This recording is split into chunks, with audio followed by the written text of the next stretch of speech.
Every leader needs a leader, and every coach needs a coach. We all need someone who has gone before us, someone that can model what we ourselves have yet to learn. We all need a mentor. If you have one, give yourself a high five. But if you don't, it's time to start looking. Hi, I'm Frances. In this series of Breaktime Breakthrough, we'll talk about servant leadership today.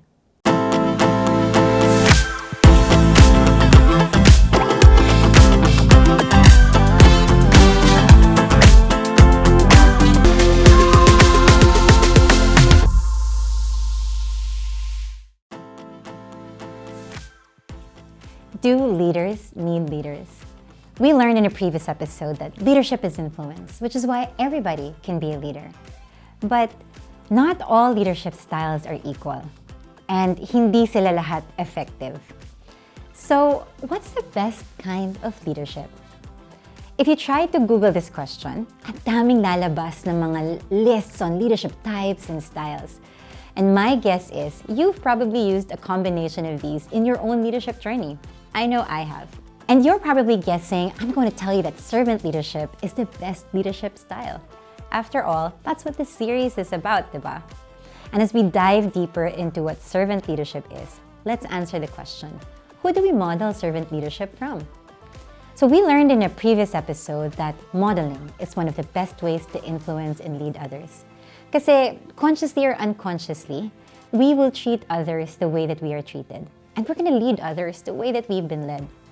And as we try to influence and lead others, we need to ask ourselves, tayo ba? Sino sinusundan natin? Who are we learning from? Sino yung pinaka-mabuti na mentor and model for servant leadership? Now, some of you probably got to name a few leaders, and if you did, that's great. Stay close to them. But some of you might have guessed where I was going, and you'd be right. The best mentor and role model for servant leadership is Jesus. There are two reactions whenever we talk about this. One is, yeah, I totally get it. And the other could be, huh? So let me talk to the hus out there. Imagine this, no? Some time ago, a discussion started dun sa team ni Jesus. And the argument was, who could sit at his left hand and who could sit at his right hand?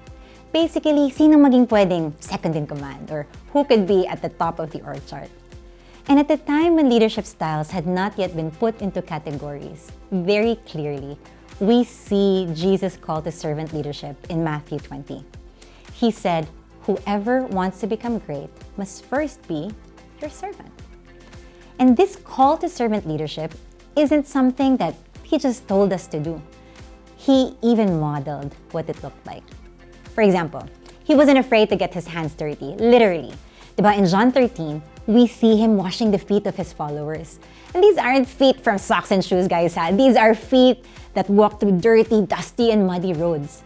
Pero all throughout the Gospels, everywhere he went, Jesus was patient in his teachings, he was generous in his healing, he was authentic with his inspiration, miraculous in his provision, and powerful in his giving of life.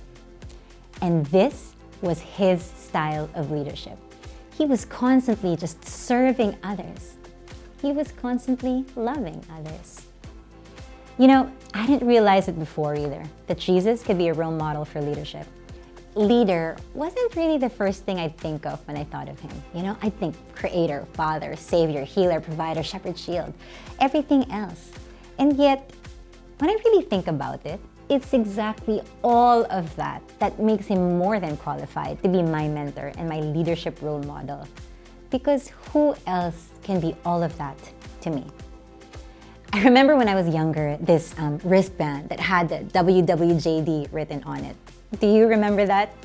Feeling ko mawawala ko yung mga Gen Zs at this point, but I hope that Gen Xers and Millennials stay with me. But WWJD stood for, what would Jesus do? This became pretty popular in the 90s. But actually, the phrase came from a book in the late 1800s pa lang. And then there's even a record of the term being used as early as the 1400s. So just as it was relevant in biblical times, and it was relevant 800 years ago, we can absolutely see that having Jesus as a model is still very relevant today. So much so that the whole idea of what would Jesus do is actually seen as a leadership principle. Kasi he walked around, right? Jesus walked around the marketplace and led by example. In modern management terms, people call this Gemba, or management by walking around. And this is the value of Jesus as our servant leadership model.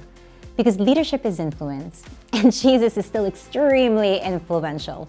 1/3 of the world follows him even after 2,000 years. The influence that we receive and the influence we give could either be positive or negative. And unless we have a model to follow, we would make up our own interpretations along the way. Having Jesus as our model helps us to follow the truth, not our own truth or the truth of others, because we all know that can get easily mixed up, diba?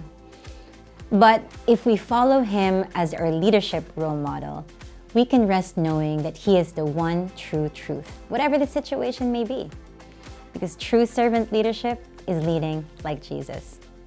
Besides, who better to model servant leadership from than the one who created it? What about you? What would Jesus want you to do in your leadership today?